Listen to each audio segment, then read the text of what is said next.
Hey everyone, hope you're doing great. Welcome back to my channel. In today's video, we'll dive into what if Deku awakened his true form. Smash that subscribe button, and be sure to peek at the description below. Let's begin. The air in Kamino Ward tasted of old ghosts and fresh ruin. It had been months since the cataclysm of the Paranormal Liberation War, months of tireless, grinding work to piece back together a society fractured at its very foundations. Trust was a currency more valuable and far scarcer than yen. Heroes, once shining paragons, were now viewed with a wary, critical eye. The symbol of peace was gone, and the darkness that had festered in his shadow had burst forth, staining everything it touched. For Izuku Midoriya, this new world was a crucible. The weight of One for All, a legacy of hope and sacrifice, felt heavier with each passing day. He was no longer just a student, not just All Might's successor. He was a lightning rod, a target, and for a terrifying, lonely period, a vigilante hunted by the very people he sought to protect. Now, integrated back into the fold of UA, and the patchwork of remaining professional heroes, the fight had changed, but it had not ended. Today, the fight had come roaring back to Kamino, the very place where All Might's era had both triumphed and died. It was a calculated, symbolic strike. A new collective of villains cobbled together from the remnants of the PLF and opportunistic anarchists calling themselves the Stillness Covenant, had launched a coordinated assault. Their goal wasn't wealth or fame. It was the ideological erasure of the hero system. Chaos reigned. Smoke, thick and acrid, billowed from shattered storefronts, painting the gray sky a bruised purple. The screams of civilians were a shrill, unending symphony of terror, punctuated by the percussive bass of explosions and the unnatural shriek of twisting metal. Class 1A was in the thick of it. They were no longer children playing at heroism. The war had forged them into something harder, sharper. Ida's Recipro burst carved silver lines through the streets, evacuating pockets of trapped office workers. Todoroki's walls of ice, vast and glacial, served as desperate barricades, his left side spewing gouts of cleansing fire to push back tides of lesser villains. They moved with a grim efficiency, a grim synchronicity born of shared trauma, and at the heart of it, there was Deku. His green-black suit, scarred and reinforced, was a blur of motion. The familiar, crackling lightning of One for All, now a tamed and potent force, enveloped him. Black Whip, no longer a wild, emotional outburst but a precise extension of his will, lashed out, plucking a family from the path of a collapsing billboard. He used float to dance through the air, his movements a complex, three-dimensional ballet of salvation. The vestiges were a constant, humming counsel in the back of his mind, their guidance a steadying hand on the reactor core of his power. Midoriya, 4th floor, northwest corner. Family trapped by the fire. Nana Shimura's voice was a clear bell in the chaos. Watch your 6th, 9th. That one with the blade arms is flanking you. Daigoro Banjo warned, his tone gruff and immediate.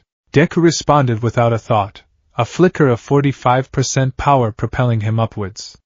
He smashed through a window, the glass exploding outwards. Inside, a terrified couple clutched their young child, coughing in the thick smoke. It's okay. I'm here, he yelled, his voice strained but firm. It was his mantra, All Might's legacy, the phrase that was both a promise and a prayer. Black Whip tendrils wrapped securely around them, and he was out the window again, depositing them safely with a group of paramedics 2 blocks away before they could even fully process what had happened. He landed lightly, his gaze already sweeping the battlefield, calculating, processing, prioritizing. The hero's mind, always turning, always searching for the next person to save. That's when he saw him. The epicenter of the villain's attack wasn't a powerhouse of destruction like Gigantomachia or a reality warper like Shigaraki. He was a man, surprisingly unassuming, standing in the middle of a wide intersection. He wore a simple, gray, high-collared coat, and his hands were tucked into his pockets. But around him, the world seemed to warp and slow. A police car, sent flying by an explosion, was crawling through the air, its momentum bleeding away into nothing. The flames from a nearby bus were lethargic, licking at the air with the energy of a flickering candle. Even sound seemed to deaden in his vicinity. This was their leader. The man the intel had designated. No, his quirk was a nightmare for heroes like Deku. It wasn't negation in the same way Aizawa's erasure was. It was more insidious. Null projected a field, a stasis field, that leached energy, kinetic, thermal, potential, even the bioelectric energy of a quirk factor. The closer you got, the slower, weaker, and more useless you became. It was a quirk of absolute entropy. He's the linchpin, Deku muttered, his breath misting. If we take him down, the others will lose their nerve. A familiar, explosive roar answered him. Then stop muttering and let's freaking take him, damn nerd! Katsuki Bakugo descended from above, a controlled meteor propelled by his AP shot. His movements were far more precise than they used to be, each blast a calculated tool, not just an expression of rage. He landed in a crouch, his gauntlets steaming. He sucks up energy, Kaken, Deku warned, falling into formation beside his lifelong rival. Your explosions will be weaker the closer you get, then I'll just have to make 'em bigger. Bakugo snarled, a feral grin spreading across his face. You pull his attention. I'll come in from high. Howitzer Impact should still have enough kick to punch through that lazy-ass bubble of his. It was a solid plan. Brute force overwhelming the gradual drain.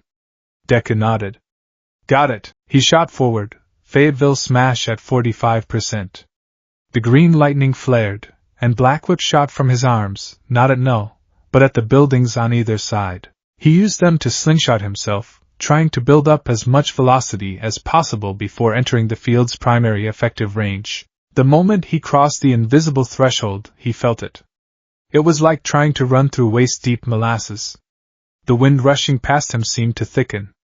The hum of one for all in his veins grew sluggish.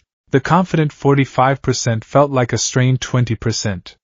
His body, honed to a razor's edge, felt heavy and unresponsive. Null didn't even look at him. He simply turned his head slightly, his gaze placid and uncaring. Such a violent, chaotic energy, he said, his voice strangely clear despite the muffling effect of his field. The quirk singularity you heroes supposedly fight against? You are its primary cause. You are the disease pretending to be the cure. Deku gritted his teeth, pushing harder. He could see the individual molecules of dust hanging in the air, barely moving. He was 10 meters away, but it felt like a kilometer. Now, Kaken! He screamed, his voice sounding flat and deadened. From above, the sky lit up. Bakugo had rocketed high into the air, spinning to build up thermal energy and kinetic force. Die! He shrieked, the sound a distant echo. Howitzer Impact. The resulting explosion was a spiraling vortex of incandescent fury, designed to focus a massive blast into a single, overwhelming point. For a moment, it was like a second sun had been born over Kamino. The force of it was so great that it visibly warped Null's stasis field, the air shimmering and buckling. But Null was prepared. He raised one hand from his pocket, palm open. The field around him condensed, becoming a nearly visible sphere of warp space. Bakugo's monumental attack slammed into it, and instead of detonating in a city-leveling blast, it was absorbed. The light, the heat, the concussive force, it was all drawn into that sphere, collapsing in on itself until it was just a tiny, silent point of light in Null's palm, which then winked out of existence. Bakugo was left hanging in the air, his forward momentum utterly gone, his body drained. Impressive, Null stated, his tone devoid of any actual admiration. All that power, all that sound and fury, reduced to silence. True order, he flicked his wrist. A pulse of concentrated stasis energy, black as the void, shot from his hand. It wasn't fast, but Bakugo was a sitting duck, his energy reserves depleted by the massive attack and Null's field. Kaken! Deku, still fighting through the crushing inertia, changed tactics.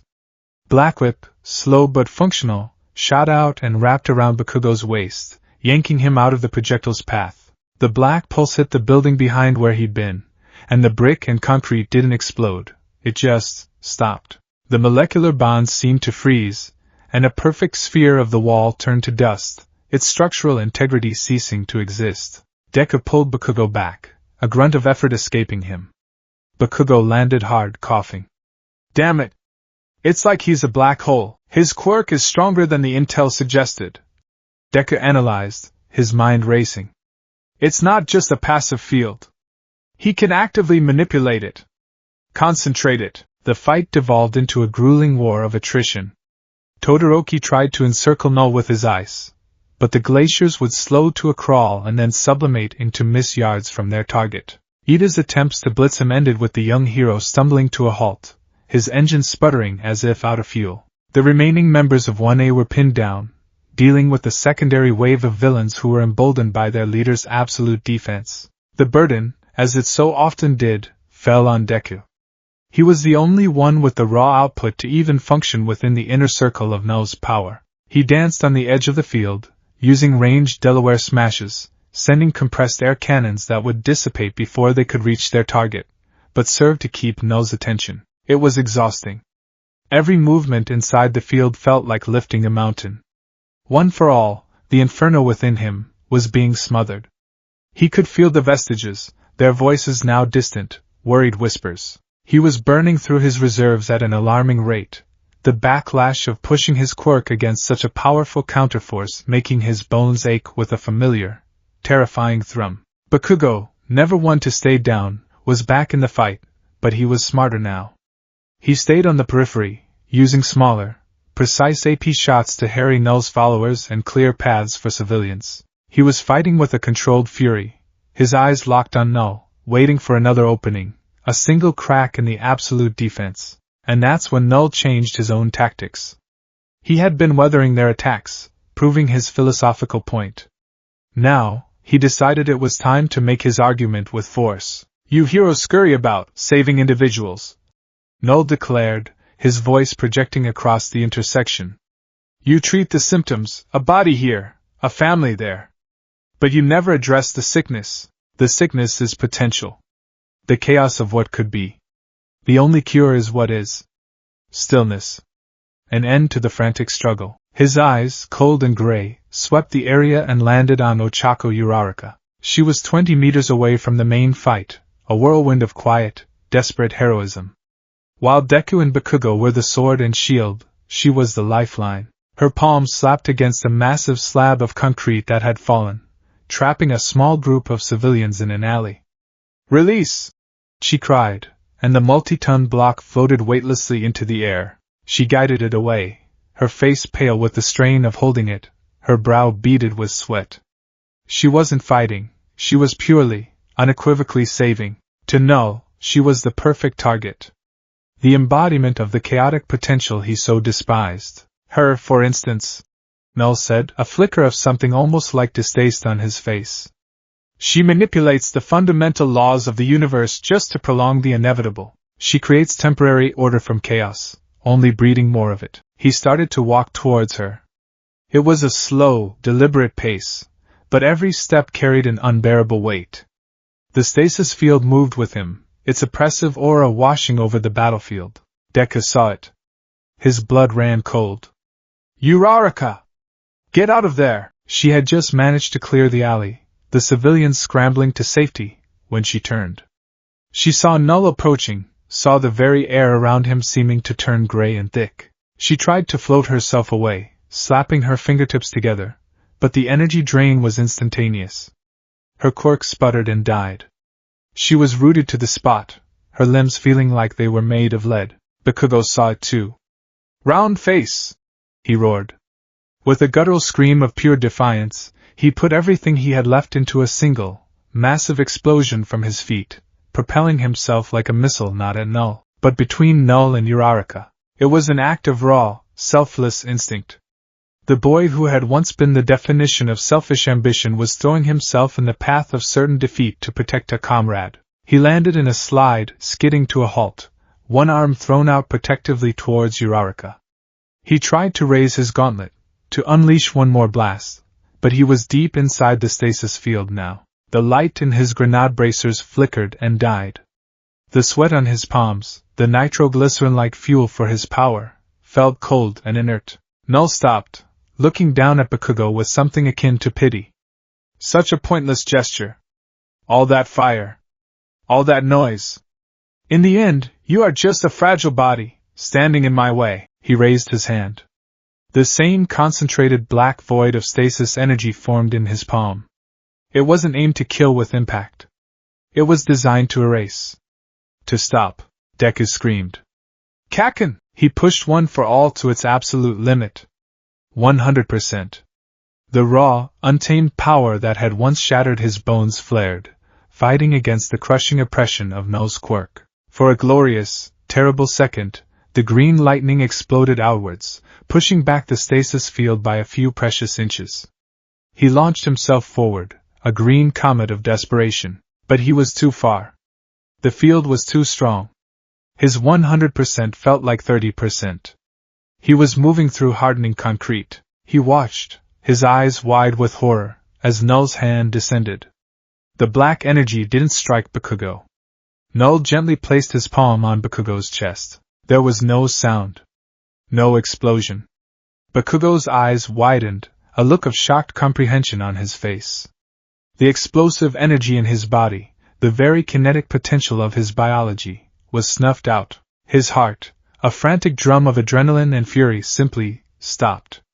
He collapsed, not falling, but crumpling, like a puppet with its strings cut. His body lay still. Too still. The world went silent. The distant sirens, the crackle of fire, the screams, it all faded away. For Izuku Midoriya, there was only the sight of his friend, his rival, the first person he had ever truly wanted to save, lying motionless on the ground. A profound, seismic crack split through the foundation of his soul. Control. Discipline. Analysis. The lessons of Gran Torino, of All Might, of Aizawa. The careful balance of the vestiges. It had all been about harnessing the storm of one for all. It had all been about keeping the vessel from shattering. But now, the vessel didn't matter. Null looked away from Bakugo's body, his gaze settling on Uraraka, who was frozen in place, tears streaming down her face, her hands covering her mouth in a silent scream. She was next. No. Null said, his voice the only sound in Deku's universe. An end to the struggle. He took a step towards her, and in that moment, something inside Izuku Midoriya broke. It wasn't a strategic decision. It wasn't a choice. It was the complete and utter obliteration of every thought, every fear, every limitation he had ever placed on himself. The years of being told he was quirkless and worthless. The agony of breaking his own bones. The terror of facing Shigaraki. The loneliness of his vigilante hunt. The crushing weight of the world on his shoulders. All of it was burned away by a single, white-hot, all-consuming need. Save her. It wasn't a thought. It was a categorical imperative. It was the only real thing in the universe. Save her. He was still 10 meters away. Still trapped in the molasses-like grip of the stasis field. He couldn't reach her. He couldn't move. His body, his quirk, his limits, they were all insufficient. Not enough. He opened his mouth to scream her name, but the sound that ripped from his throat was not human. It was a chord of pure, tearing agony and incandescent rage, a sound that seemed to shred the very fabric of the air. It was the sound of a soul breaking its cage. The green lightning of one for all went insane. It didn't just crackle around him, it erupted from him. Not as electricity, but as something thicker, more primal. The vibrant green deepened, shifting into an impossible, searing emerald, the color of a newborn star, the color of life itself. The stasis field, which had absorbed a howitzer impact, didn't just buckle, it shattered like glass. The oppressive silence was replaced by a deafening hum, a note so deep and ancient it felt like the universe's own resonant frequency. Null stumbled back, his placid expression finally breaking into one of shock and disbelief. He felt his quirk, his absolute control over energy, being overwhelmed by a tsunami of something it couldn't comprehend. It wasn't just power. It was something else. Deku's body began to come apart. The scarred, battle-worn fabric of his costume dissolved, not burning, but unraveling into streams of emerald light. His skin, his muscles, his very bones followed, losing their familiar form. The pain should have been unimaginable, but there was no pain. There was only the singular, burning focus. Save her. He wasn't a boy anymore. He wasn't a vessel. The energy wasn't flowing around him. It was pouring from him, an endless fountain of creation. His physical form was consumed, replaced by a column of blinding, pure, emerald luminescence. From her position on the ground, trapped between terror and grief, Ochako Uraraka looked up. The light was so bright it was impossible to look at directly, yet it didn't hurt her eyes. It felt warm. It felt like hope. No, his hands raised as if to ward off a god, stared in abject horror. His entire ideology was built on the premise that all energy was chaotic, finite, and could be controlled, could be reduced to stillness. What he was witnessing was a violation of that fundamental law. This was not a quirk being used. This was the source. This was potential made manifest. Inside the blinding torrent of light, a new shape was forming. It was humanoid, but far taller, more defined than Deku had been. It was a silhouette, not of flesh and blood, but of solid, glowing, celestial energy. It was a figure of impossible grace and terrifying power. The air grew heavy, thick with a pressure that felt older than the world, a pressure that made the very atoms of the street tremble in anticipation. The cracks in the vessel had given way. The dam had broken. And something immense, something primordial, was about to be unveiled. The light was not a weapon. It was a statement. For Null, whose entire existence was defined by the perception and subjugation of energy, this was a moment of profound, philosophical terror. He had built his power, his very identity, on a single, universal truth: all things tended towards stillness. Energy could be chaotic, violent, and powerful, but it was always finite. It could be drained, silenced, and reduced to nothing. His quirk, stasis, was not merely a superpower.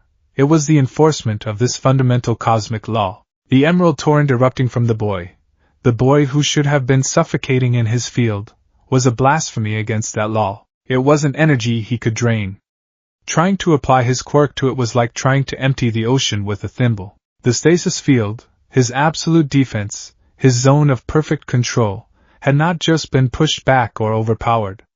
It had been unmade, torn apart at a conceptual level. The very principles of entropy he weaponized were being drowned in an infinite wellspring of pure, generative force. The hum vibrating in his bones was not the crackle of electricity, or the roar of an explosion.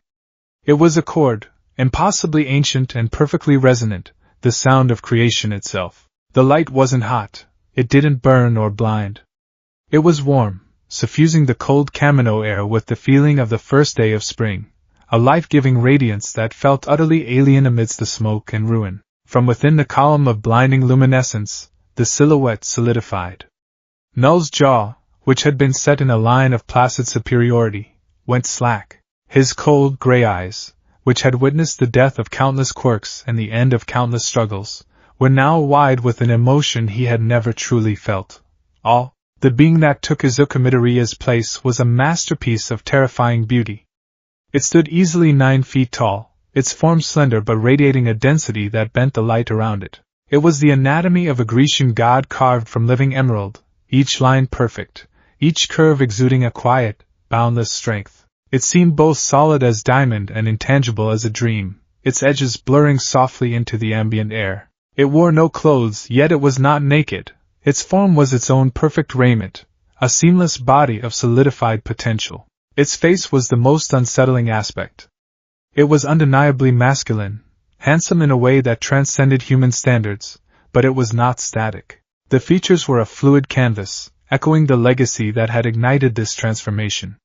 For a heartbeat, the sharp, angular jawline of Daigoro Banjo, the fifth user, would define its profile. Then it would soften, the determined set of Nana Shimura's chin taking its place. The high cheekbones of the third user flickered into existence, followed by the spectral, almost imperceptible echo of All Might's iconic V-shaped bangs, rendered not in hair but in shimmering light. It was as if all the vestiges were present, not as voices in a void, but as integrated facets of this new, singular entity. And its eyes. They were not eyes at all. They were twin stars, points of pure, condensed starlight, devoid of iris or pupil, radiating an impossible depth. They were not cold or hateful. They held a vast, serene, and utterly absolute resolve. From her place on the unforgiving pavement, Ochako Uraraka pushed herself up, her body trembling. The terror that had frozen her moments ago was still there, a cold knot in her stomach, but it was now overlaid with something else, something bewildering and profound. She saw the godlike figure, the overwhelming power, the terrifying transformation of her kind, gentle friend. But as she looked into those stellar eyes, she didn't see a monster. She saw the same soul. She saw the unwavering determination that had driven him to shatter his own bones for a stranger at the UA entrance exam. She saw the desperate kindness that had made him fight to save her from the zero-pointer. She saw Deku. This thing, this archetype of a hero, was him. It was the physical manifestation of the spirit she had come to love. Null, however, saw only the antithesis of his entire being. This creature was not still. It was not ordered. It was the incarnation of potential, the very chaos he sought to end. His shock curdled back into ideological defiance. "Abomination!" he whispered, the word barely audible over the cosmic hum. He thrust both hands forward, pouring every iota of his will, his very life force, into his quirk.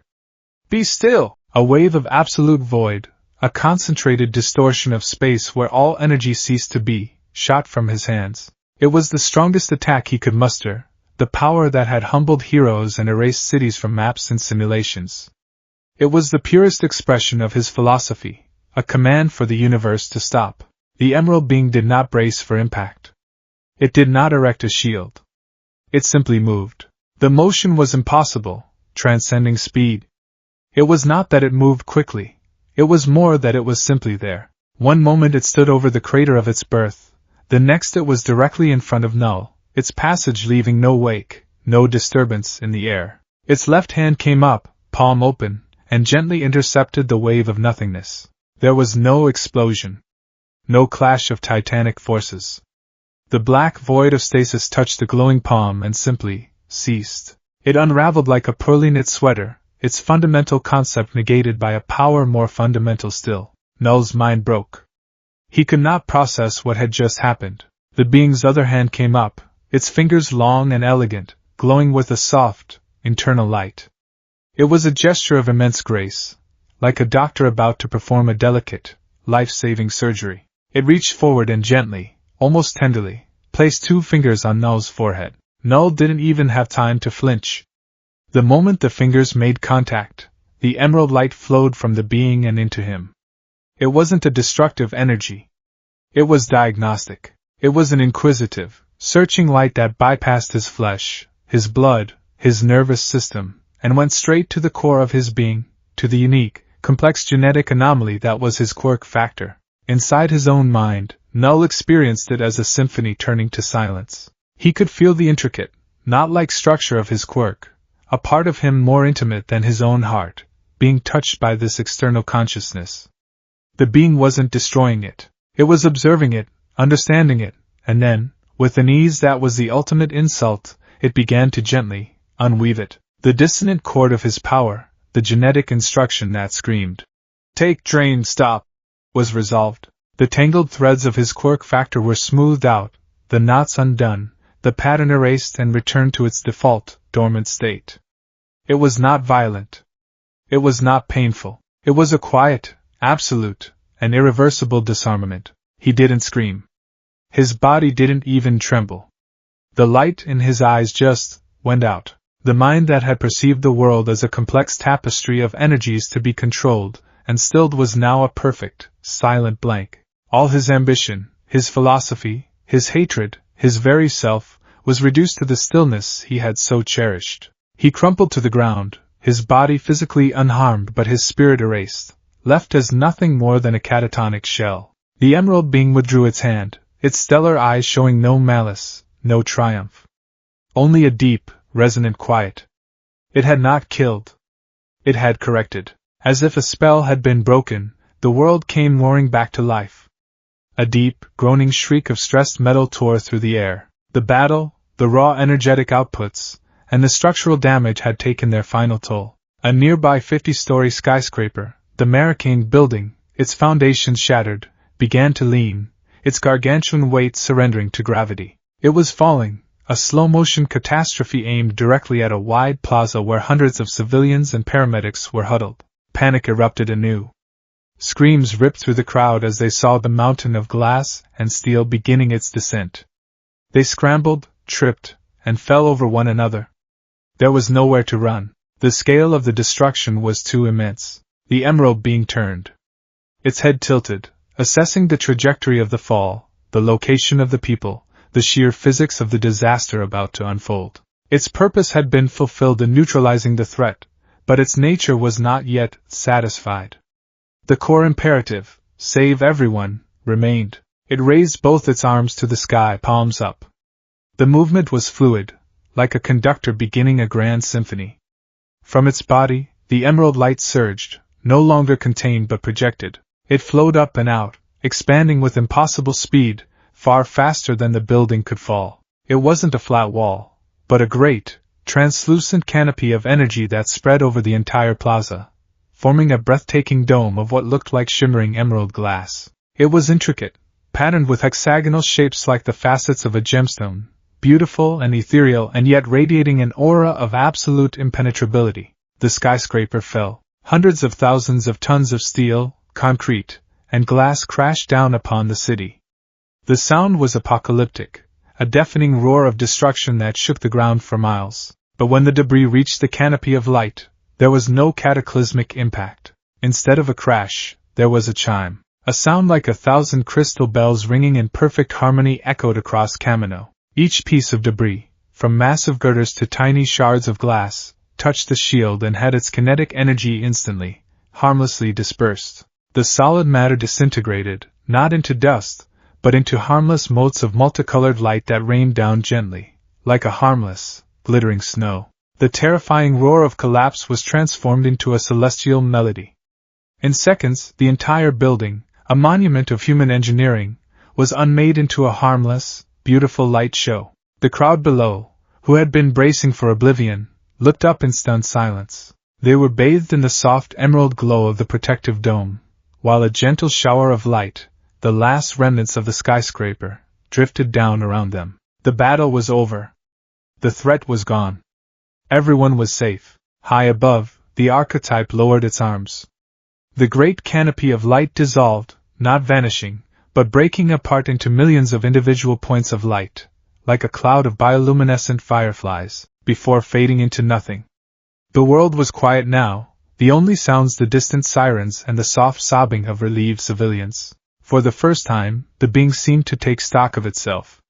It held up its glowing, emerald hands, turning them over and over, examining the shifting patterns of light on their surface. The stellar eyes, for the first time, held a flicker of something akin to confusion, a hint of a question: what am I? Then, its head turned, its gaze sweeping over the scene of devastation it had prevented. It passed over the inert forms of the villains, the stunned heroes, the awestruck crowd, and then it found her. Its eyes locked onto Ochako Uraraka. The immense, divine pressure that had radiated from the form suddenly lessened. The star-like eyes, once holding the vastness of a cosmos, seemed to focus, to soften. A ghost of a memory, a flicker of a deeply cherished affection, passed through the godlike mask. For a fraction of a second, Uraraka could have sworn the being's incandescent lips formed a silent, single word: Ochako. A new wave of tears streamed down her face, but these were not of terror. It was him. He was still in there. The being's gaze then shifted, drawn to the still, crumpled form of Katsuki Bakugo.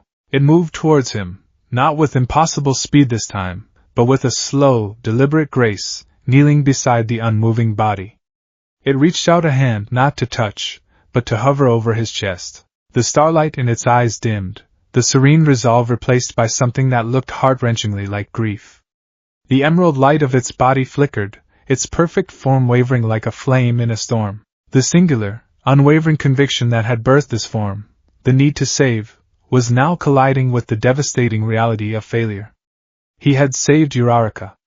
He had saved the civilians, but he had been too late for Kaken. This conflict, this wave of raw, human grief, was too much for the perfect, conceptual form to sustain. It clutched its chest, a gesture of profound, human pain. A visible crack, like a fissure in a flawless diamond, appeared on its torso, leaking not blood, but pure, chaotic light. The form shuddered, and the low hum that filled the air pitched up into a sharp, painful shriek. The light did not explode outwards, it collapsed inwards. The 9-foot-tall being folded in on itself, the emerald energy rushing violently towards its center as if pulled by an immense gravitational force. A vacuum was created, the air screaming as it rushed to fill the void. The asphalt and concrete beneath it were torn from the ground, pulled into the singularity of the imploding form. With a final, deafening whomp, the light vanished. Silence. Where the divine archetype had knelt, there was now a 5-meter crater, its edges smooth and glassy.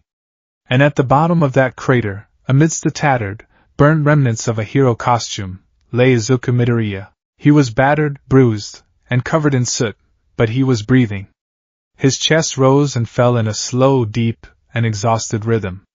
He was unconscious, the vessel spent, the god returned to its mortal shell. The first to move was Shoto Todoroki.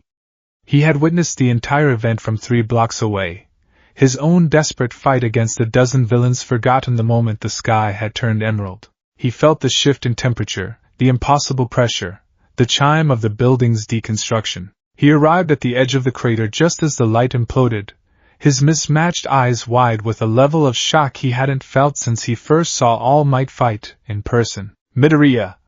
He breathed, sliding down the glassy incline. He knelt, his right hand frosting the ground as he checked for a pulse. It was there, slow but strong. In fact, Midoriya's body felt strangely warm, energized. Ochako was next, scrambling into the crater, her face a mess of tears and dirt. "Deku-kun!" she cried, falling to her knees beside him. She reached out to touch him, but hesitated, her hand hovering over his cheek, as if afraid he might dissolve into light again. From the sky, Hawks descended, his crimson feathers rustling. He landed silently, his usual cocky smirk completely absent. His sharp eyes took in the entire scene in a fraction of a second, the crater, the unconscious Midoriya, the catatonic null, Bakugo's still form, the unharmed civilians. His mind, trained for intelligence and threat assessment, was drawing a complete blank. "What in the hell was that?" he asked, his voice barely a whisper. The ground shook with heavy, thudding footsteps. Endeavor, the #1 hero, arrived. His flames flickered erratically, a subconscious reaction to the sheer awe and uncertainty he felt. He stared at the boy in the crater, then at the placid, empty shell of the villain leader. He had felt the energy output. It dwarfed anything he had ever produced, anything he had ever even conceived of. It was a power on a scale that made his own prominent sperm feel like a child's sparkler. "What happened here?" he demanded, his voice a low rumble, though it lacked its usual authority. It was a genuine question. Todoroki looked up from Midoriya, his expression grim. "I don't know." He changed. More heroes and medics were swarming the scene now. A team rushed to Bakugo, their faces grim as they began CPR, their voices urgent and clipped. Another group surrounded Null, their medical scanners giving off confused, erratic readings. But the focus of everyone's attention, the quiet, terrifying epicenter of the day's events, was the boy in the crater. He looked so small. So fragile. The same determined, over-emotional boy who had been a liability just a few years ago. And yet, he was lying at the heart of a miracle and a terror, the source of a power that had defied physics, erased a man's soul, and turned a skyscraper into a song. Endeavor, Todoroki, Hawks, and Uraraka all stared down at their friend, their student, their comrade. Each of them was a pillar of the new hero society, yet in that moment, they were all dwarfed by the same, world-shattering question that hung in the air, heavier than any fallen building. It wasn't just what was that. It was, what is he? The first thing that registered was the scent. A clean, sterile, antiseptic smell that had become as familiar to Izuku Midoriya over the years as the scent of his own mother's katsudon. It was the smell of the UA infirmary, the smell of mending, of consequence, of pushing his body too far once again. But this time, he wasn't awake to smell it. He lay perfectly still on a high-tech medical bed, a stark white sheet pulled up to his chest.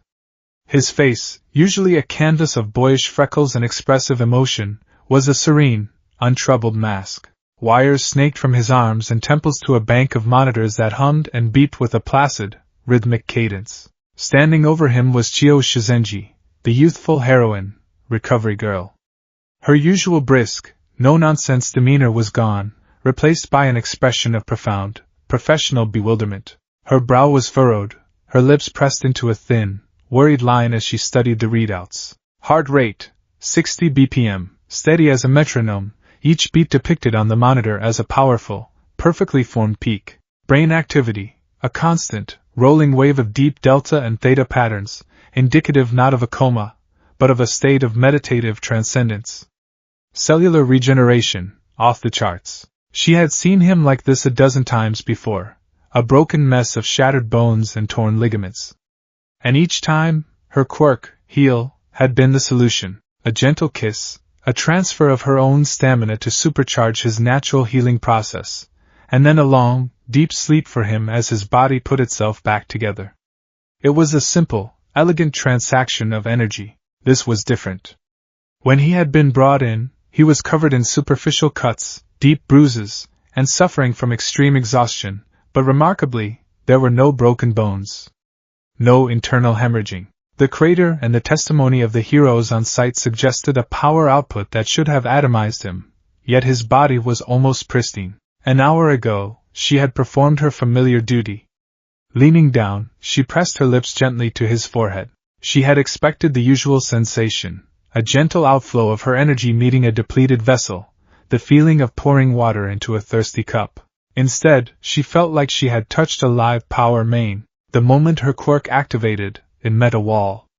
Not a hostile one, but a dense, thrumming, powerful field of bioenergy that already saturated every cell in Midoriya's body. Her healing energy didn't flow into him. It trickled, struggling against a powerful current flowing out.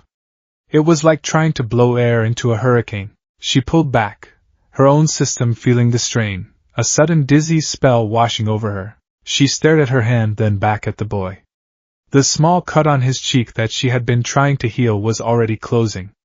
A thin line of fresh pink skin was knitting itself together right before her eyes. It was healing at a miraculous rate, but it wasn't her doing. It was his own body, supercharged by an internal source she couldn't comprehend. He wasn't an empty vessel.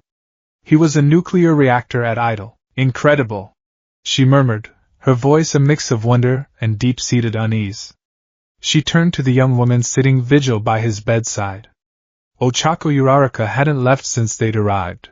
Her hero costume was smudged with soot, and her eyes were red-rimmed and puffy, but she refused to rest. He's healing himself, Chio said, more to herself than to the girl. His system is so saturated with something that my quirk can barely get a foothold. It's like his body has its own internal, high-output version of my ability now. Uraraka looked from recovery girl to Deku's peaceful face. Is that a good thing? Anything that heals is good, Chio replied, her gaze drifting back to the monitors. But the why of it is deeply troubling. This level of autonomous regeneration, it's on par with some of the most powerful high-end Noma. But it's not monstrous. It's orderly. Perfect even. I've never seen anything like it. Her professional curiosity overriding her immediate concern, she turned to her terminal. With a few keystrokes, she pulled up Izuku Midoriya's file. It was a document she knew well, filled with incident reports and medical data that would make any other doctor's hair turn white. But she bypassed all of that, scrolling all the way back to the beginning, to his intake records. His initial physical examination when he entered UA, and there it was. The foundational data point upon which his entire story was built. The single, irrevocable fact of his existence before All Might. Quirk none, diagnosis quirkless. Confirmed at age 4 by Dr. Kyudai Garaki. The file even contained a low-resolution scan of the infamous X-ray, the one showing the presence of the vestigial joint in his pinky toe. For decades it had been the gold standard, the accepted biological marker for quirklessness in the early days of genetic science. A holdover from a simpler time. It can't be, Chio muttered, pulling the image up on the main screen. She stared at the ghostly black and white picture of a child's foot. This has to be wrong. A misdiagnosis. There's no other explanation. A quirkless boy could not metabolize one for all, let alone survive it. That was the theory. The quirk was too powerful. It would tear a normal body apart. It was believed that Midoriya's quirkless status simply meant his body was a blank slate, an empty vessel with no pre-existing quirk to conflict with OFA. But what if the slate wasn't blank? What if it was just written in invisible ink. Chio made a decision. She picked up a secure phone, her movements sharp and decisive. Get me Principal Nizu. And find Dr. Tsuchikawa. Tell him it's a code chimera.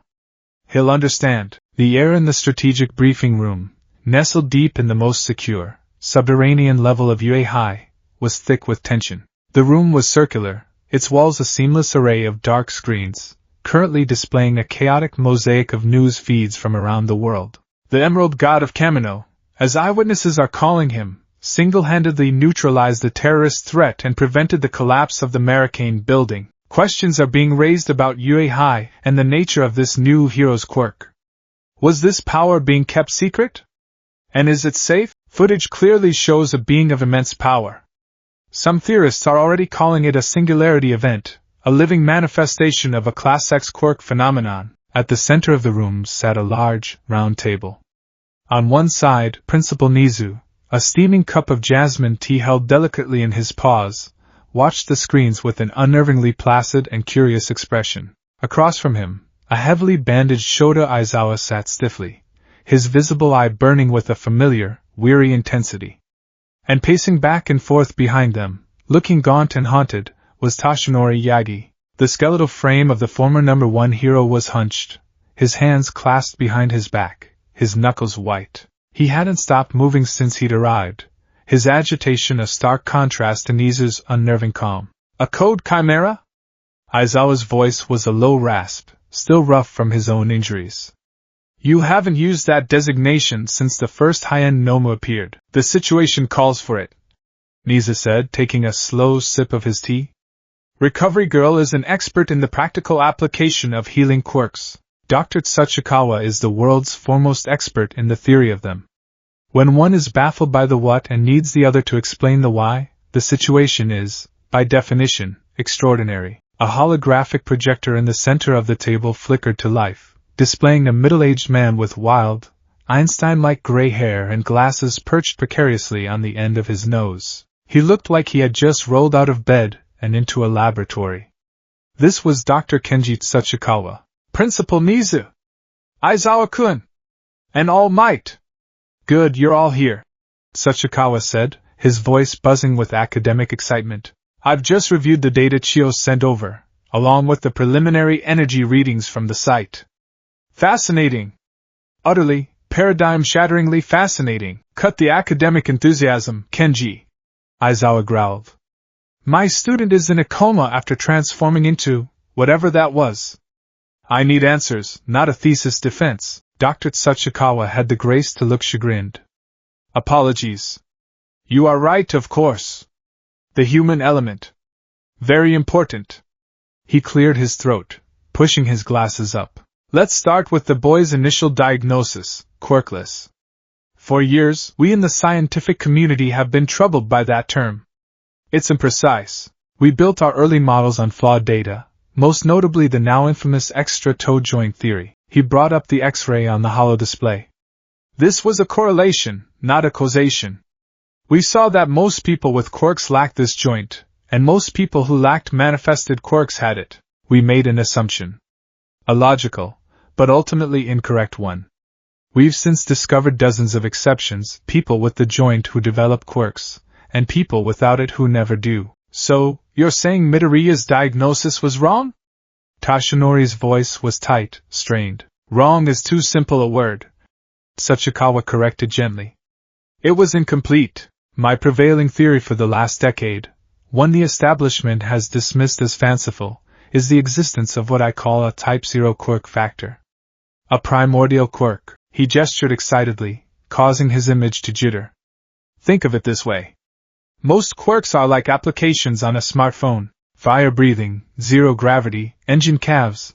They are specific programs designed to do one thing. Standard medical tests are designed to scan for these apps. If no app is found, the phone is declared quirkless. But what if the quirk isn't an app? What if it's the phone's operating system? Nizu leaned forward, his black eyes glinting with understanding. A fundamental, underlying system that has no specific outward expression because its function is simply to be. Precisely, Principal. Tsuchikawa beamed. A primordial quirk factor isn't a power. It's the potential for power. It's the deep, root-level code of a person's soul and biology. It lies completely dormant, undetectable, because it has no program to run. It's a Godter engine with no ignition key, no fuel, and no driver. A heavy silence fell over the room. Toshinori stopped his pacing, his blue eyes wide with dawning horror. One for all, he whispered. Tsuchikawa's expression became grimly serious. One for all was the key. And the fuel. And the driver, all at once. You didn't just pour a powerful quirk into an empty vessel, All Might. You poured a stockpile of near-infinite, hero-laced metaphysical energy directly onto the most powerful, most dormant engine ever conceived.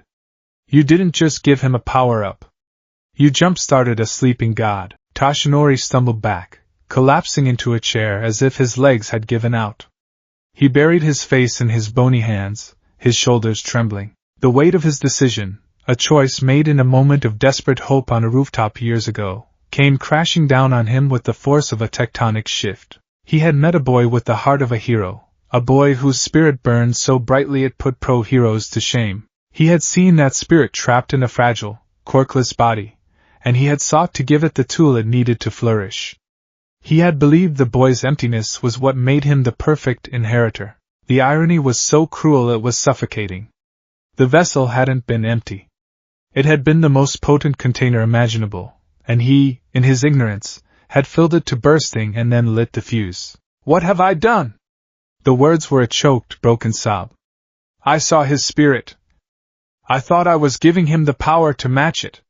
But the power was already there, waiting. His voice dropped to a terrified whisper. That thing in Kamino, that was not my quirk. That was not one for all. That was him. Unleashed. Aizawa's one good eye softened with a flicker of empathy before hardening again with grim resolve. And what about Bakugo?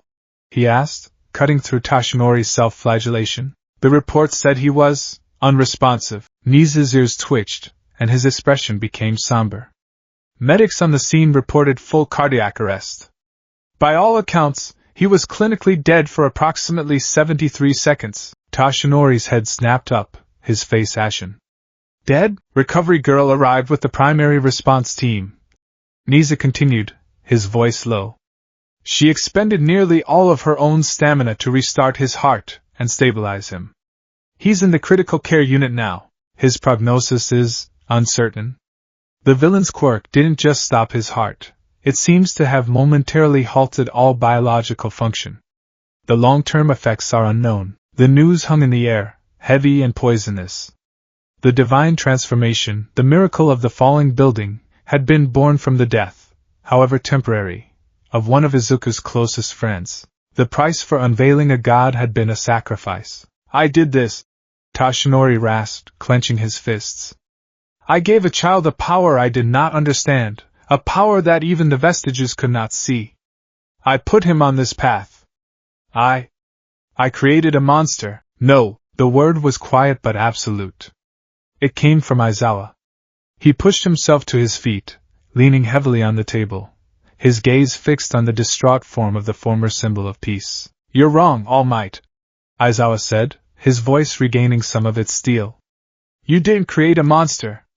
You saw a hero and gave him a chance. You can't blame yourself for not knowing something that the sum total of modern science couldn't even guess at. He took a slow, pained breath. I was there. I saw the footage. I saw the news feeds. That thing, it didn't rampage.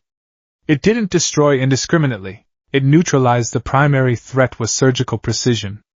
It protected hundreds of civilians from certain death. Its actions were not monstrous. They were ruthlessly, terrifyingly heroic. He looked from Toshinori to Nisa. Dr. Tsuchikawa called it an engine. But an engine doesn't steer itself. Midoriya was still the one in the driver's seat. That form, that power, it was driven by his single, overwhelming desire to save everyone.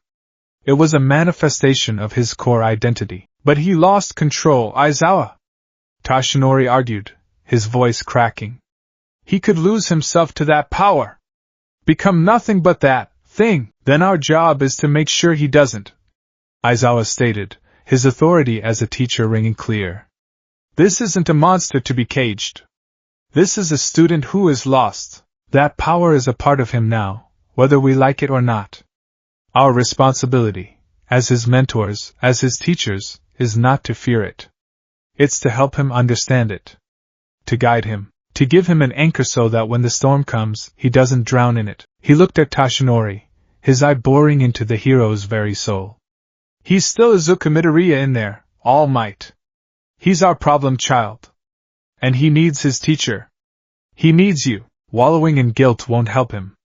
We need to be the calm in his storm. Nizu, who had been listening intently, finally spoke, a thoughtful, calculating glint in his eye. Aizawa is correct. Our course of action is clear. We must shift our focus from controlling the power to supporting the boy. However, he added, his tone sharpening, we must also be pragmatic. The world saw what happened today. The Hero Public Safety Commission has already been in contact. They are intrigued. And terrified. They will want to control him, to study him, to turn him into a weapon. We must shield him from them. And we must assume that he has also seen this. On the screen, a file photo of All for One, scarred and menacing in his Tartarus prison suit, flashed for a moment. A power born not from a stolen quirk, but from the very essence of a person's being. All for One would covet such a thing above all others. Young Midoriya has just become the most valuable and most endangered person on the planet. The weight of their new reality settled upon them.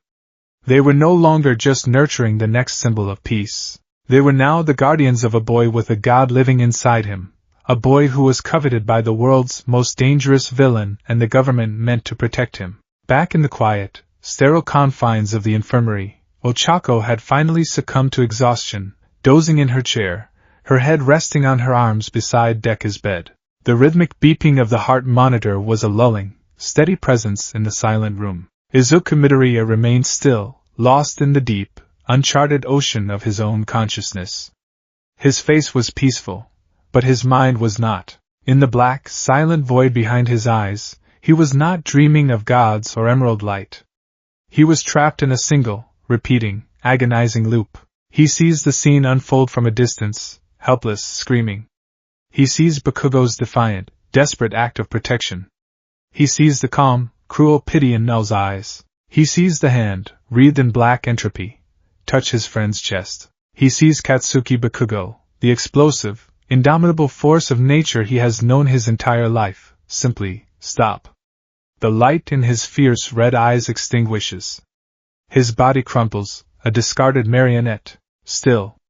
Too still. Over and over, the scene played, each time more vivid, more gut-wrenching. It was a failure so profound it had cracked his very soul, a failure that no amount of power could undo. On the medical bed, a single, perfect tear escaped the corner of his closed left eye, tracing a glistening path through the soot on his temple before being absorbed by the crisp white pillowcase. The god had saved the city. The boy had lost his friend. And somewhere in the abyss between the two, Izuku Midoriya was drowning. The first sensation was a dull, throbbing ache behind his eyes, the familiar protest of a mind pulling itself from the depths of an unnaturally deep sleep. The second was the rhythmic, almost soothing beep of a heart monitor to his left. The third, and most comforting, was the gentle pressure of a hand holding his own. Izuku Midoriya's eyelids fluttered, heavy as lead shutters. The sterile white ceiling of the infirmary slowly swam into focus, the fluorescent lights above buzzing with a low, intrusive hum. He felt wrong. Not broken, not shattered in the way he was so accustomed to, but fundamentally misaligned, like a complex machine that had been violently disassembled, and then hastily put back together with a few crucial screws missing. His body felt simultaneously exhausted and thrumming with a strange, boundless energy, a deep, resonant hum that seemed to vibrate in his very marrow. He turned his head, a wince crossing his features as his neck muscles protested. Ochako was asleep in the chair beside him, her head pillowed on her arms on the edge of his mattress, her fingers laced loosely with his. Her face, even in sleep, was etched with worry, her brow furrowed. Seeing her there, safe, sent a wave of profound relief through him, a feeling so potent it almost made him dizzy. Then the memories came. Not as a flood, but as jagged, disconnected shards of a nightmare. The smell of ozone and burnt concrete. The oppressive silence of Null's quirk. The sight of Bakugo, falling, his fiery spirit snuffed out like a candle. Izuku's breath hitched. His heart monitor, which had been beeping with a steady, placid rhythm, suddenly spiked, the tone becoming sharp and frantic. Uraraka, frozen in terror. The villain turning towards her. A scream ripping from his own throat, a sound that felt like it was tearing him apart from the inside out. And then, light. An ocean of emerald light, blinding and all-consuming. A feeling of impossible power, of being untethered from the physical world. A sense of looking down at the world through a divine lens, seeing not people and buildings, but threads of fate, vectors of energy, and concepts to be rewritten. He remembered the falling skyscraper, not as a threat, but as a complex equation of mass and velocity that he simply chose to solve. He remembered Null, not as a man, but as a dissonant chord in the universal symphony, a chord he had effortlessly resolved into silence. The memories were both his and not his. He had been the actor, yet also a passive observer within his own body, a ghost in a godly machine. He remembered the feeling of absolute control, the serene confidence that he could reshape reality to fit his singular, burning will, save them. But he also remembered the aftermath. The hollow, aching void where Bakugo's life force had been. The flicker of confusion in his own deified consciousness. The overwhelming wave of grief that had shattered the perfect form, causing the god to collapse under the weight of a very human failure. Kaken! The name was a choked whisper, torn from his raw throat. Uraraka stirred, her head lifting abruptly. Her wide brown eyes met his, and for a moment they were filled with sheer, unadulterated relief. Deku-kun! You're awake! But the relief was instantly tempered by what she saw in his expression. The haunted, terrified look in his eyes was 1,000 times more alarming than his unconsciousness had been. He squeezed her hand, his grip surprisingly strong. Kaken, is he... He couldn't finish the sentence. The words were lodged in his throat, barbed with guilt and fear. Uraraka's expression softened with a deep, somber empathy. He's alive, Deku-kun, she said, her voice gentle. He's in the critical care unit. Recovery girl, she got to him in time. He's stable, but he hasn't woken up yet, alive. The word was a life raft in a churning sea of self-loathing. He wasn't a murderer. He hadn't failed completely. But the image of Bakugo's still form was burned onto the inside of his eyelids. The victory over Null, the miracle of the skyscraper, it all turned to ash in his mouth when weighed against those 73 seconds of stillness. He tried to sit up, a sudden, desperate need to see for himself, to do something, anything. I have to. Whoa, easy there, problem child. A calm, authoritative voice cut through his panic.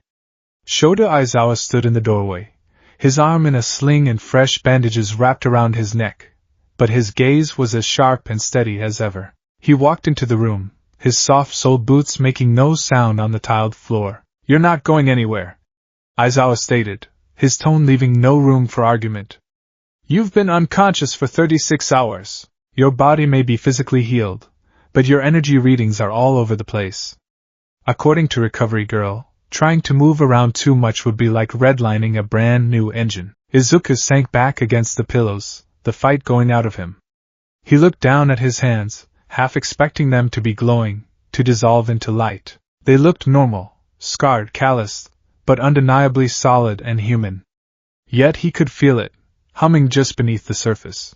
A vast, sleeping ocean of power that had nothing to do with the familiar, crackling fire of One for All. What was that?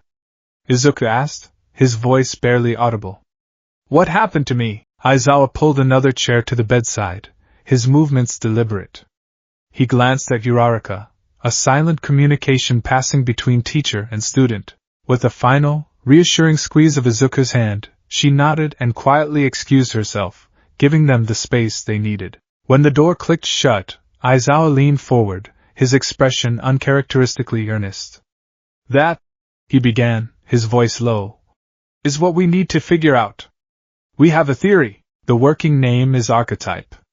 The scientists believe you weren't quirkless. You had a dormant, primordial quirk factor, and one for all acted as the catalyst to awaken it. He watched Izuku's face for a reaction. The boy just stared, his eyes wide, his mind clearly struggling to process the information. They're saying that the form you took, it wasn't an outside force. It was you. A physical manifestation of your deepest conviction.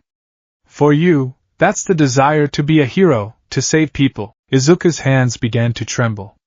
A manifestation of his heroic spirit? That beautiful, terrifying, godlike being that had unmade a man's soul without a second thought? Was that truly the shape of his heart? It felt so cold. Izuku whispered, shame coloring his voice. So detached. I felt nothing when I dealt with Null. It was just a problem to be solved, and then the building. I didn't feel fear or panic. I just saw what needed to be done, and I did it. Is that what being a hero is? Losing your humanity? Aizawa was silent for a long moment, his gaze intense. Tell me, Midoriya. What did you feel when you saw Bakugo fall? When you saw Null turn towards Uraraka? The question lanced through him. Everything. He choked out. Rage. Terror. Desperation. It was like my soul was being torn apart. All I could think was save her. Save them. Nothing else mattered, and that's the key, Aizawa said, leaning forward. That's the trigger. That form isn't born from cold calculation. It's born from an emotional overload so profound it shatters your conscious limitations. The problem is, once it's born, it acts with the pure, cold logic of its purpose. It's a tool forged in the heart's fire, but the tool itself is unfeeling. You weren't a passenger, Midoriya. You were the fire. The form was just the shape the flame took, he sighed, a rare sound of weary frustration. This power, it's not like anything I've ever seen. My erasure works on express quirk factors. I can stop you from shooting fire, but I don't think I can stop you from being fire. This isn't something you can control through force or suppression. You can't cage it. Aizawa's gaze met his, and for the first time, Izuku saw not a teacher, but a fellow traveler on a difficult path. He saw the man who had mastered a volatile, dangerous power of his own, a power that demanded absolute control. You have to learn its name, Aizawa said, his voice dropping to a near whisper. You have to understand its nature, its triggers, its limits. You have to integrate it, not fight it. If you try to cage it, it will only break free more violently the next time. And next time, you might not be the one steering. The words settled heavily in the quiet room. Learn its name. It was an arcane, almost mystical piece of advice from the most pragmatic man he knew. Izuku swallowed hard. How? We start now, Aizawa said, his teacher persona clicking back into place. We forget about physical training for now. Your body is a powder keg. We train your mind. Your focus. Your emotional discipline. From now on, your most important hero work will be done sitting perfectly still. The dojo was an old, forgotten corner of UA, tucked away behind the main gymnasium. It smelled of aged wood, tatami mats, and incense. It was a place of quiet, a stark contrast to the explosive energy of the training grounds Izuku was used to. For the next week, this became his entire world. Aizawa was a relentless, but patient, taskmaster. He started Izuku with the absolute basics of Zazen meditation. The posture, the breathing, the focus. Your mind is a battlefield right now, Aizawa explained on the first day, as Izuku sat awkwardly in the lotus position, his legs already cramping. Your memories, your guilt, your fear of this new power, and the vestiges of One for All are all at war. You can't hope to understand this archetype until you can quiet the noise. It was agonizing. Every time Izuku closed his eyes and tried to focus on his breath, the images would assault him. Bakugo falling. Null's empty eyes. The terrifying, cold omnipotence of the emerald form. Guilt was a physical weight, pressing down on him, making it hard to breathe. Fear was a cold snake, coiling in his gut. He tried to use One for All, hoping the familiar power would be a comfort. He focused, calling on that wellspring of strength. The green lightning sputtered to life, crackling over his skin. But it felt wrong. It was thin, erratic, like an engine struggling to turn over. It felt like it was trying to connect to a secondary power source, a vast, alien generator it didn't have the right cables for. The familiar warmth of the vestiges was there, but it was distant, muffled, as if they were shouting to him from across a vast canyon. The power felt volatile, unstable, and he quickly let it die down, a new spike of fear going through him. What if he'd broken One for All? What if he couldn't use it properly anymore? Stop forcing it. Aizawa's voice cut through his spiraling thoughts. You're trying to use a lamp when you're wired into a city's power grid. You're causing a short circuit. Forget One for All for now. Forget archetype. Just focus on your breath. In. Out. Be present.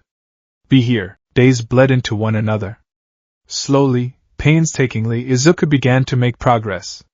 He learned to acknowledge the intrusive thoughts, the waves of guilt, and let them pass without judgment. He learned to find the silence between his frantic heartbeats.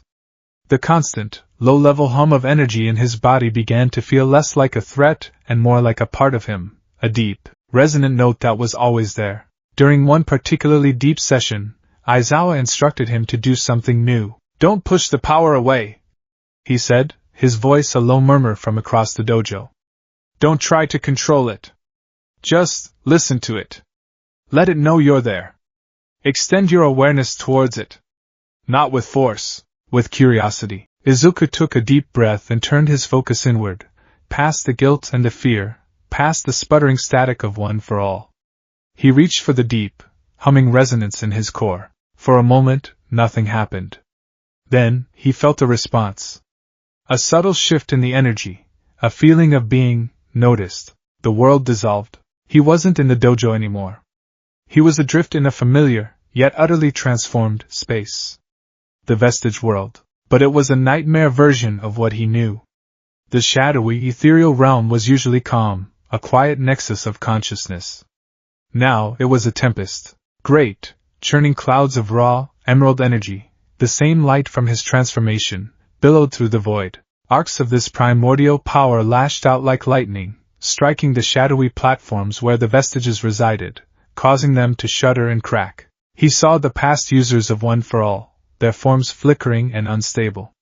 Haikid Shinomura, the fourth, was clutching his head, his form dissolving and reforming as if he were being erased.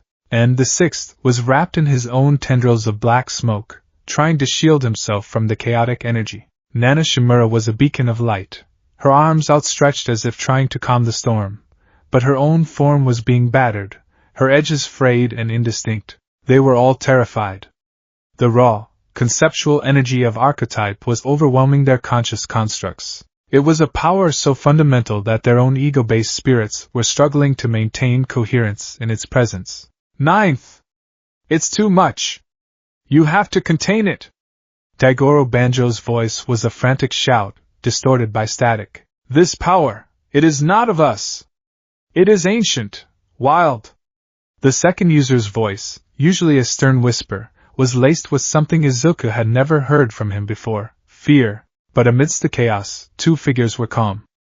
All Might, in his familiar muscle form, stood as a pillar of golden light, weathering the storm with a grim, determined expression. He wasn't afraid. He was worried, his gaze fixed on Izuku. And then there was the first. Yoichi Shigaraki stood on a small, stable island in the heart of the maelstrom. The chaotic emerald energy flowed around him, not battering him, but parting before him as if paying respect. He wasn't terrified. He looked intrigued. His thin, almost fragile form seemed to pulse in time with the deep hum of the archetype energy, a faint green aura mingling with the soft glow of his own vestige. Izuku's consciousness drifted towards him, the only point of stillness in the raging storm. First, Izuku projected the thought, his own form a barely coherent wisp in the chaos. What is happening? What is this power? Yoichi turned, his gaze piercing. Unlike the others, he didn't seem to see a threat. He saw a symbiosis. It is you, Ninth. Yoichi's voice was surprisingly clear, a calm melody beneath the screeching tempest. It has always been you. We, the vestiges, we are stories. We are accumulated will, memories, and power, bound together by the framework of my brother's creation. One for All is a grand and powerful story, passed from one to another. He gestured to the churning emerald chaos around them. But this is not a story. This is the author. This is the raw power of conviction, the source from which heroic will is drawn. My brother can steal quirks, he can steal stories. But he could never steal this. This is the ink itself. The emerald energy pulsed, and Izuku felt a wave of cold, detached logic wash over him, the memory of the archetype form. It was followed immediately by a surge of his own human guilt for Bakugo. The two feelings clashed, causing his spiritual form to flicker violently. The others are afraid, Yoichi continued, his expression somber. They feel their own identities, their own stories, being washed away by the sheer magnitude of your spirit. But they are wrong. This power isn't alien to One for All. It is synergistic. One for All gave your spirit a voice.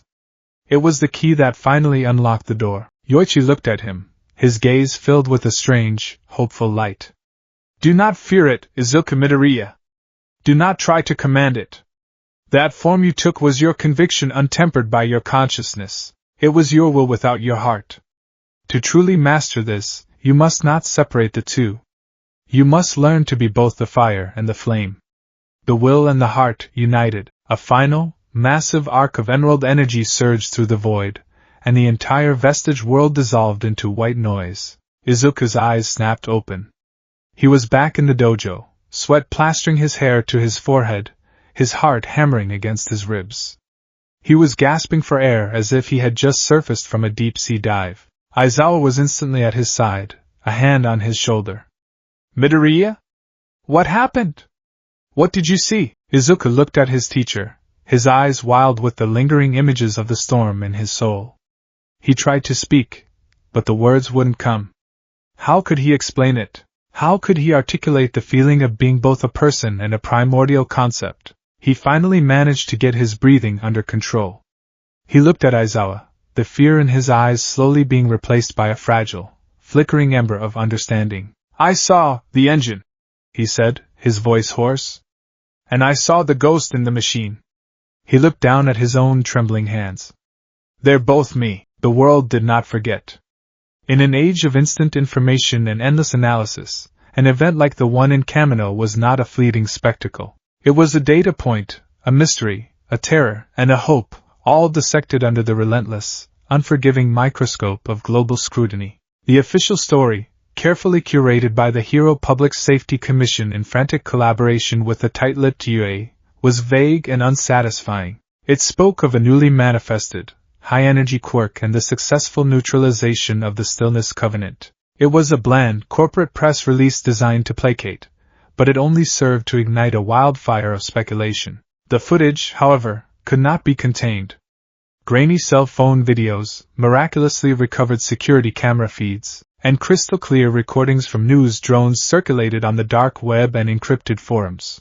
They showed the impossible, a boy dissolving into light, a god carved from emerald emerging from the inferno, a falling skyscraper unmade into a shower of harmless, glittering dust. They called him the Emerald God of Muzurifu, the Kamino Titan, archetype hero. The names were whispered in classrooms, debated on late-night talk shows, and scrawled as graffiti on city walls. For some, he was a terrifying omen, the embodiment of the quirk singularity theory, a power so great it defied all control and heralded the end of human agency. For others, particularly those who had lost faith after the fall of All Might, he was a sign of divine intervention, a true miracle in a world that had become bleak and godless. Was he a weapon? A savior? A monster? A messiah? No one knew, and that uncertainty was the most destabilizing force of all. Deep within the sterile, steel and glass fortress that was the HPSC headquarters, that uncertainty had curdled into a potent cocktail of fear and avarice. President Shiho Hakamata, a woman whose severe haircut and tailored power suits were as sharp and unyielding as her political maneuvering, stared at the holographic display in her office. It showed a looped, enhanced video of the archetype form raising its arms, the canopy of light spreading to catch the falling skyscraper. Her face, usually a mask of implacable control, was tight with a carefully concealed anxiety. Its energy output, she said, her voice a low, dangerous monotone. exceeded the combined theoretical maximum of every hero currently active in Japan. Including Endeavor's prominence burn and my own, her quirk censor allowed her to mentally redact information from people's minds, a subtle, insidious tool of control. But this event was too big, too public. You couldn't redact a miracle. Across from her, a gaunt, hawk-faced man in the crisp uniform of a commissioned director steepled his fingers. This was Director General Kenji Tsurigami, not the lovable dog-headed police chief, but his colder, more pragmatic cousin in the HPSC's clandestine operations branch. The potential is undeniable, Madam President, Tsurigami said, his voice smooth as polished stone. All Might was the symbol of peace through charisma, strength, and an unparalleled marketing campaign. He was a man who became a symbol. This is a symbol that became a man. Or rather, a boy. The public is desperate for a pillar to rally behind. If we can control him, if we can shape his narrative, he could be the ultimate tool for societal stability. A true symbol of order to succeed All Might's symbol of peace. If is the operative word, Director, Hakamata countered, turning away from the hologram. Yui is stonewalling us. Mizu is playing his usual game of infuriating, cheerful obstruction. He claims the boy is medically and psychologically unstable and is undergoing intensive emotional therapy. It's a smokescreen. He's protecting his student, Tsurigami noted. He's hoarding a strategic asset of global importance. She snapped back. This is beyond a simple student-teacher relationship. The boy, Izuku Midoriya, is no longer just a person. He is a living deterrent, a weapon of mass salvation. The nation that controls him controls the future of heroics. We cannot allow a rogue element like Mizu to keep him under his own private jurisdiction. Her gaze hardened. Increase the pressure. Use the media. We'll leak excerpts from the psychological profiles of Class 1A post-war. Frame it as a concern for their mental fortitude. Plant stories questioning UA's ability to handle students with such volatile, high-end quirks. We don't need to attack Midoriya directly. We just need to create an environment where the public believes that UA is no longer the safest place for him. That he requires specialized, governmental oversight. And what of the boy himself? Tsurigami asked. We extend a hand of friendship, Hakamata said, a humorless smile touching her lips. Offer him resources. The best trainers, the best support staff, a direct line to the highest echelons of power. We appeal to his heroic nature. Frame it as a chance to save more people, to be more effective. We will surround him with our people, our ideology, until our voice is the only one he hears. We will wire his world until every signal leads back to us. It was a quiet, insidious plan. A siege not of force, but of influence. They wouldn't take the castle by storm. They would simply reroute all the roads until the castle was an island, isolated and dependent on them for everything. The castle, in this case, felt more like a prison. Class 1's dormitory, once a place of raucous camaraderie and friendly competition, had become a house of whispers. The event had drawn a line through their lives, a stark before and after. They had all seen the footage. They had all felt the ground shake. And they all knew that the boy who now sat quietly in the corner of the common room, sipping tea and reading a book on mindfulness, was the source of it all. Izuku Midoriya had changed.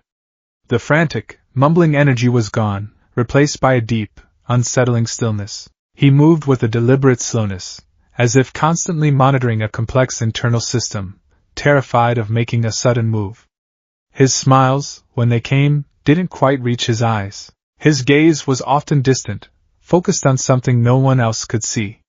He was there, but he was also profoundly, achingly elsewhere.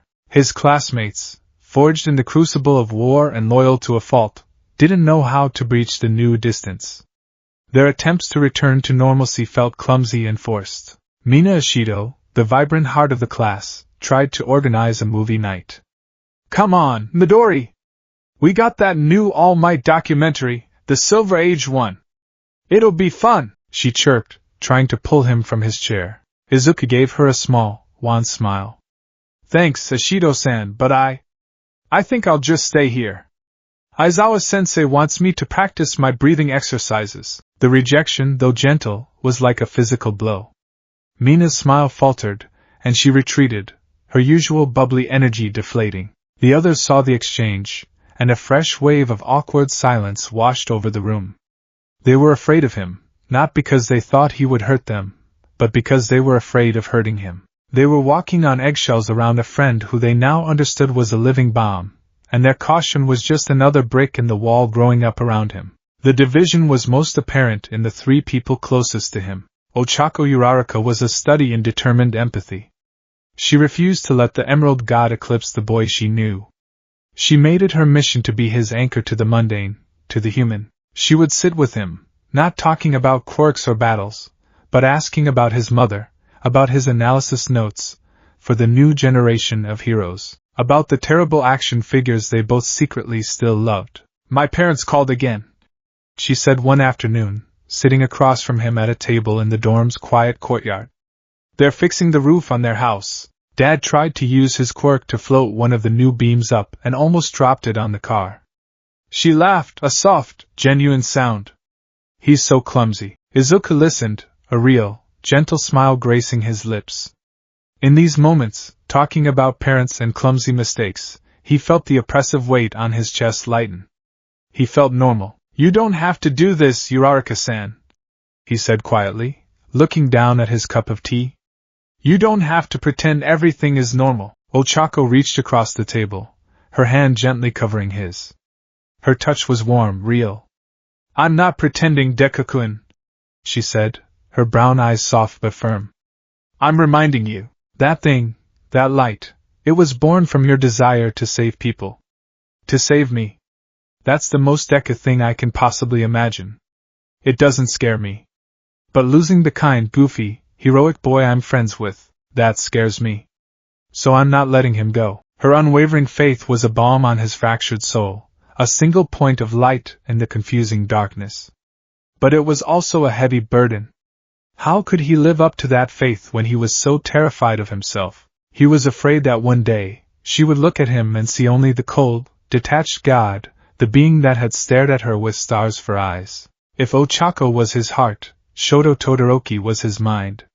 Having lived his entire life in the shadow of overwhelming power and a fractured identity, Shoto was uniquely equipped to understand Izuku's plight. He didn't offer platitudes or forced cheerful conversation. He offered quiet, practical solidarity. He found Izuku one evening in the dojo, long after Aizawa's official session had ended. Izuku was just sitting there in the dark, not meditating, just being. Shoto slid the door open and entered, sitting down a respectful distance away. For a long time, they said nothing. The only sound was the gentle whisper of the wind outside. "When I first used my fire," Shoto said finally, his voice a low murmur in the darkness, "I hated it. It felt like his power, not mine. It felt like a monster living under my skin. Every time I used it, I felt like I was losing a part of myself, becoming the thing I despised." Izuku turned to look at him, his silhouette barely visible in the moonlight filtering through the paper screens. "You told me it was my power," Shoto continued, his gaze fixed on his left hand. "You forced me to see it, to accept it. That it wasn't his fire or my mother's ice. It was all me, that I could choose what kind of hero I became with it." He looked at Izuku, his mismatched eyes holding a profound, quiet understanding. "You are not that form, Midoriya. But it is a part of you, just like my fire is a part of me. Hating it, fearing it, it only gives it more power over you. You taught me that. Now I'm just reminding you of your own lesson." This simple, direct parallel was more helpful than 1,000 hours of therapy. Shoto wasn't afraid of his power. He was offering a roadmap, a shared experience. It made Izuku feel less like a freak, less like a singular anomaly. It made him feel less alone in his struggle. And then there was Katsuki Bakugo. He had woken up 3 days after the Kamino incident. The first thing he did was demand, in a voice hoarse and raw, to know what happened. They told him everything. They showed him the footage. He watched the entire recording in silence, his red eyes fixed on the screen, his expression unreadable. He saw his own foolish, reckless charge. He saw Null's hand on his chest, the moment his world went black. And then he saw Izuku, the damned nerd, the pebble in his shoe, break apart and reform into a being of pure, celestial might. He saw the easy, effortless way it had dispatched the villain that had stopped his own heart. He saw it unmake a building with a gesture. When the video ended, he didn't explode. He didn't scream or curse. A terrifying, cold calm settled over him. He discharged himself from the critical care unit against medical advice, dressed, and walked straight to Training Ground Gamma, a vast wasteland of artificial urban ruin, and he began to train. It was a new kind of training, a ruthless, terrifying regimen that pushed him far beyond his previous limits. He wasn't just trying to increase his explosive output anymore. That was blunt force. That was the tool that had failed him. He was now obsessed with speed, with efficiency, with the very nature of his quirk. He used his explosions not just for propulsion, but for micro-adjustments in midair, spinning and maneuvering with the grace of a ballet dancer and the lethality of a jet fighter. He refined his AP shot to a pinpoint laser, capable of piercing concrete without causing a massive, uncontrolled blast. He started experimenting with the very composition of his nitroglycerin-like sweat, trying to create different kinds of explosions, concussive, incendiary, flashbang, by altering his diet and body temperature. His classmates would watch him from a distance, awestruck and terrified. The old Bakugo had been a raging inferno. This new Bakugo was a controlled nuclear reaction. The rage was still there, but it was no longer a wild, expressive fire. It was a cold, compressed, internal engine, driving him with a singular, terrifying purpose. He and Izuku hadn't spoken a single word since the incident. They would pass each other in the hallways, their eyes meeting for a fraction of a second. In Izuku's gaze there was a deep, bottomless well of guilt and apology. In Bakugo's, there was something far more complex. It wasn't jealousy, not anymore.